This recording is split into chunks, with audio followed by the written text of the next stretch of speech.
Imbis na sa bahay, sa dagat dumiretso ang bagong minivan na ito na napanalunan sa isang raffle. Gumamit pa ng backhoe para makuha yan sa dagat sa Baybay Port sa Leyte. Ayon sa motoridad, galing sa Port of Cebu ang sasakyan. Habang paatras itong lumalabas ng Roro vessel, bumilis ito at bumangga sa isang konkreto at nagdire-diretso sa dagat. Ligtas naman ang driver ng minivan. Muntik na po maiwan ang flight ang isang pasahero sa NAIA nang harangin siya dahil may basyo raw ng bala sa kanyang bag. At tinutukan niyan ni Dano Tingkungko. Bala? Videoan mo nga. Bala? Saan dito bala? Wala naman. Nanggagalaiti ang pamilyang ito sa pre-departure area ng NAIA Terminal 3 noong March 6. Wait lang. Ano to? Rosary. Mukhang hindi. Ang bihira. Ginawa niyo sa amin. Videoan mo. Sa kanyang post sa social media, sinabi ng 69 years old na si Ruth Adele, muntik daw silang hindi makasakay matapos nilang harangin ng security ng NAIA. May nakita raw kasing anting-anting sa kanilang gamit. Nang tingnan ng gamit, wala ang sinasabing basyo ng bala. Teka lang. Sobra ano ba? Ano? That's too much. Mami, O baka ito. Pang-ano ko to sa ilong. sure po ba kayo na siya? Hindi kasi kung ano, sobra yung abala. Sobra yung abalang ginawa niyo. So, hindi nga kami. Yes or no? So, hindi nga po kami. Yung last day ko lang kaming x-ray dito ma'am para hindi namin ma-double check yung gamit ko. Empty shell, parang alam ko na, di ba ano naman yan talaga? Kala ka rin. Panimbala rin naman yan. Kasi anting-anting, yun yung una ninyong sinabi. Sabi niyo pa basyo. Kung meron nilang basyo ng bala sa gamit nila, hindi raw ba dapat sinita na sila sa unang x-ray pa lang? Bakit daw sinita sila nang nasa boarding gate na? Kalauna nakasakay ng eroplano sina Ruth at nakarating sa kanilang destinasyon. Dahil sa insidente, tumaas daw ang kanyang presyon.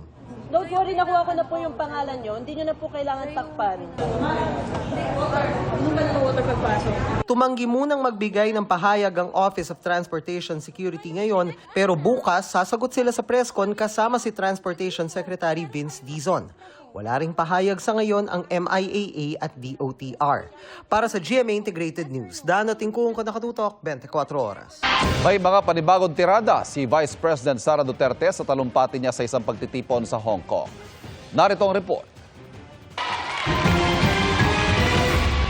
Sunod-sunod ang tila mga patutsada ni Vice President Sara Duterte sa isang pagtitipon sa Hong Kong.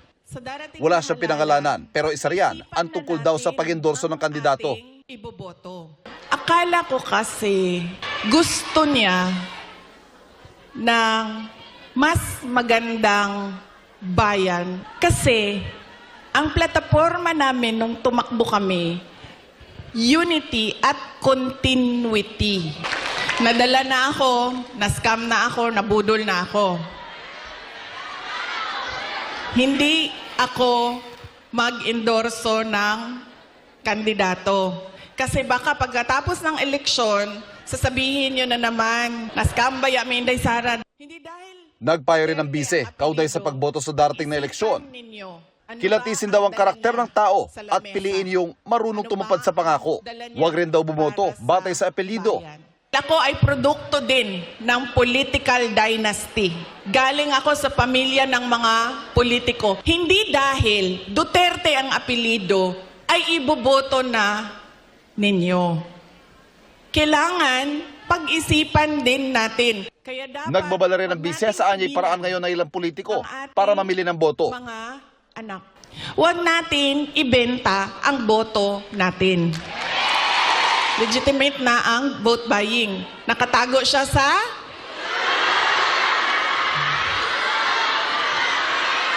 Yan na ma'am, nandito na tayo sa topic na gusto mo ma'am, ayuda. Malaman din ang paghalintulad ni VP Sara sa pagtingin sa abilidad ng isang kandidato at sa tao na napiling utusan para bumili ng suka. Tingnan natin ang mga karakter, accomplishment, abilidad, kapasidad ng mga kandidato nating senador. Kapag inutusan yan bumili ng suka, automatic na yan, may abilidad na yan. Hindi malinaw kung may kaugnayan yan sa patutsada ni Pangulong Marcos sa isang proclamation rally sa Ilocos Norte.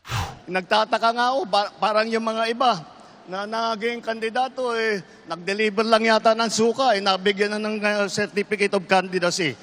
Tila may pahaging din si Duterte kaugnay sa eleksyon 2028. Personal pa rin ang pagpapasalamat ko sa inyong lahat, sa tulong ninyo, sa kampanya ninyo, sa suporta ninyo para sa akin at sa boto ninyo noong nakaraang halalan at sa susunod na halalan sa 2020. Joke lang.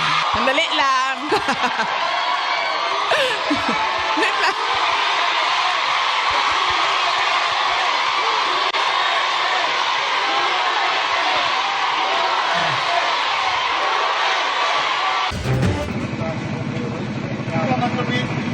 Naglihab ang tricycle na yan sa gilid ng kalsada sa Baaw, Camarines Sur. Nasa tabi ang isang fire truck pero ayon sa ilang residente, wala itong kargang tubig. Ayon sa motoridad, pumalya o hindi nag-engage ang makina ng water pump kaya't hindi nakapagbuga ng tubig. Base sa investigasyon, nasunog ang tricycle matapos magkaroon ng spark sa motorsiklo kung saan may tagas ng gasolina. Nawala ng kuryente sa NAIA Terminal 3 sa Pasay kaninang umaga. Mano-manong inilipat sa ibang counter ang mga bagahe matapos magkaroon ng problema sa conveyor. Hindi naman nagkaroon ng problema sa pagpasok sa immigration maging sa domestic entrance. Gumamit din sila ng generator. Sinusubukan pang kunan ng pahayag ang NAIA at MIAA. Palaban ang mga naging tugon ngayon ni dating Pangulong Rodrigo Duterte sa lumabas na balitang may arrest warrant na raw sa kanya ang International Criminal Court. Nakatutok si Dano Tingkungko.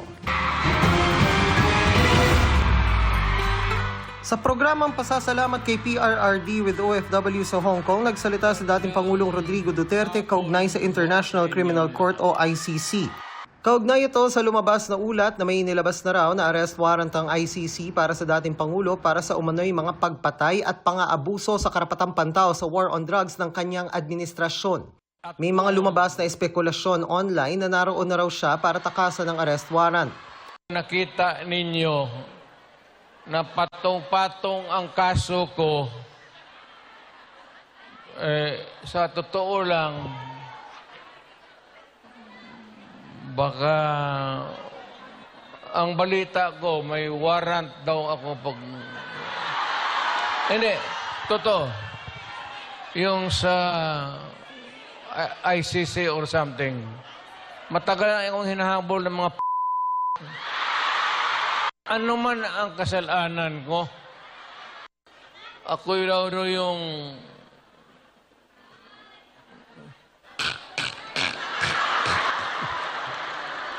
ito ganito na lang. O sabi ko, assuming na totoo talaga yung naririnig ninyo. Bakit ko ginawa yan? Para sa sarili ko? Para sa pamilya ko? Para sa inyo at ang inyong mga anak? Handa raw siyang magpahuli. Okay lang, tatanggapin ko yan. Wala tayong magawa hulihin tayo kung ikulong tayo. Kaya lang,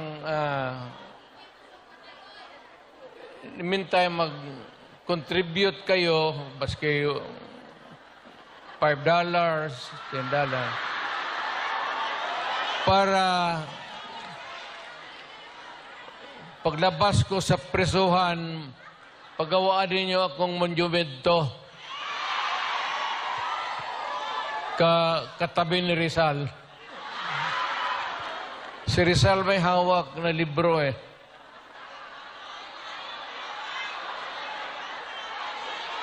akin. Si Attorney Cristina Conti, ang ICC Assistant to Counsel na humaling sa ICC na imbestigahan ng Duterte drug war, sinabing naghihintay pa raw sila ng kumpirmasyon mula sa ICC kung may warrant na nga o naipadala na ito sa ating gobyerno. Sabi ni Presidential Communications Office Secretary Jay Ruiz, handa ang gobyerno sakaling may inilabas ngang arrest warrant para sa dating Pangulo.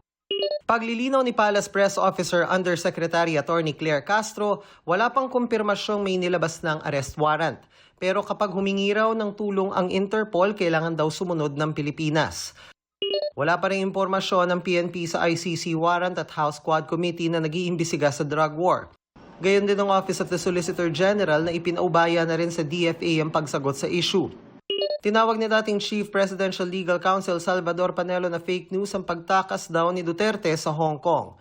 Para sa GMA Integrated News, Dano Tingkung, Nakatutok, 24 Oras. Ayon naman kay dating presidential spokesperson Harry Roque, hindi galing sa ICC ang warrant of arrest batay sa natanggap nilang impormasyon.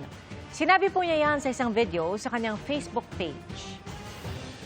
Ang report na umabot sa akin ay ang warrant of arrest daw ay dahil sa incitement of sedition at hindi po ito warrant of arrest galing sa ICC. Kapag meron na talagang warrant of arrest, inaanunsyo naman po yan ng ICC at linalagay naman po yan sa kanilang webpage.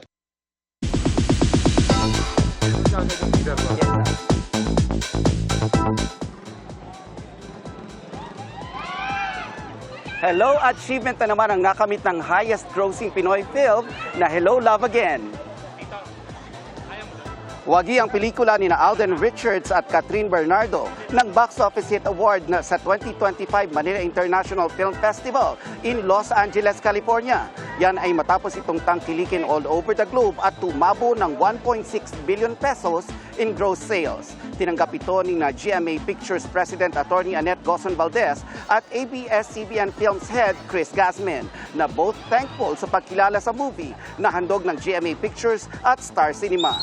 Wagi rin sa pub at class sa red carpet sina Dingdong Dantes, Ruru Madrid, Sofia Pablo, GMA Network Senior Vice President Attorney Annette Gozon Valdez at Sparkle's First Vice President Joy Marcelo.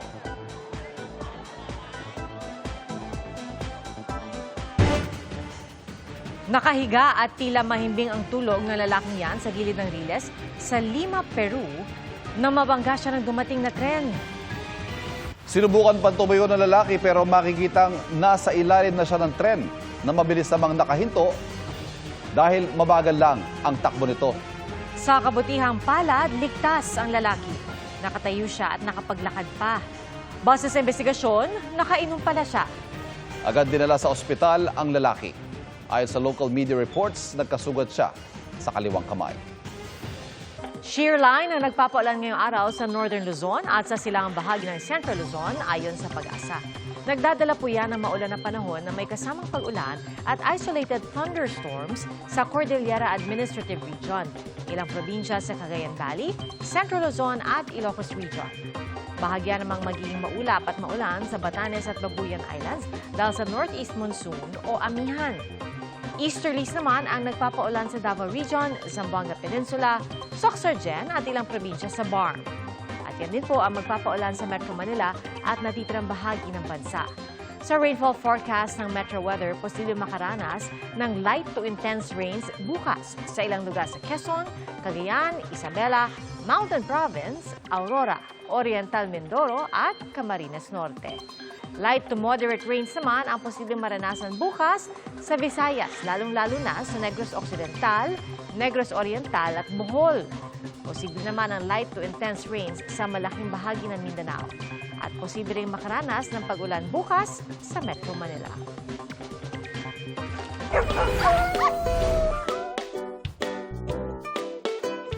Nagpoligsahan sa rampahan ng mga rescued and abandoned dogs sa isang fashion show. Inorganisa ito ng Philippine Animal Welfare Society o PAWS kasamang designer na si Katniss Griffiths at ilang mga beauty queen. Kasama sa 8 rumampang asong si Leslie, isang blind rescued dog. Akay-akay ito ng kanyang adopted fur parent, suot ang makulay at malaking pakpak bilang simbolo raw ng tagapagligtas. Ay iba naman rumampa kasama ang mga volunteer. Mga kapuso, live tayo ngayon dito sa tabi ng bahay ni Kuya at dumadami na rin ang mga taong nag-aabang dito. Punong-puno ng excitement ang festive atmosphere dito.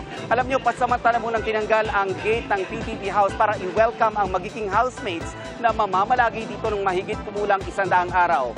Bago sila pumasok ngayong araw, inilagay ang housemates sa hotel arrest at kani-kanila lang ay ipinasok na sila sa PBB house na naka-blindfold at suot ang robe na itim para hindi mo na sila makilala ng mga nandito. Para i-welcome sila mamaya, may live performances sina Julian San Jose, Darren Espanto at iba pang celebrity. Kani-kanina lang ay nakausap natin sina Julian at Darren sa kanilang rehearsals at ito ang kanilang sinabi. We're very, very excited. Kakantahin namin yung bagong theme song ng Pinoy Big Brother. Yeah, syempre it's different when it's live. It's gonna be fun. Yeah.